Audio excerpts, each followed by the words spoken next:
मतिया बैठाला तो सासु सरबे गुनाया गरबानी हो। ए सासु दुआरे पकुइया खनाइती ताकुसा गड़ावाइती हो। ए सासु दुआरे पकुइया खनाइती ताकुसा गड़ावाइती हो। सब लोग करेला जीवतिया जीवतिया हम पूजबा हो।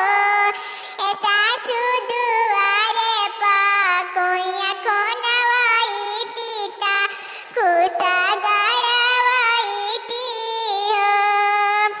एतना बचन तू बोलेलु बाहु बोलई नहीं जानेलु हो।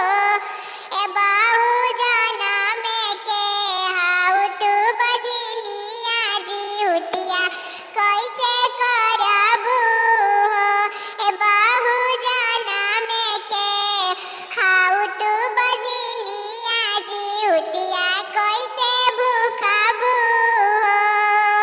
इतना बचन बाहु सुनेली सुनहु न पावेली हो। बाहु धइली कपड़ा पहाथ लोराहु लोरा रोवेली हो। ए बाहु धइली कपड़ा पहाथ लोराही लोरा रोवे लगली हो। दुआरा पर बैठेली बाहु जीवतिया मैं के पुकारेली हो। ए माई देई दिए तू गोदी में लाला नावा बजनिया के नाव मिटते हो। ए माई देई दे तू गोदी में बला कावा बजनिया के नाव मिटते हो। खेतवा से आवेली ननद बजनिया कई पुकारेली हो। ए जितिया माई लागेला दिलवा में चोटावा तो सारा धा पुराई दे तू हो।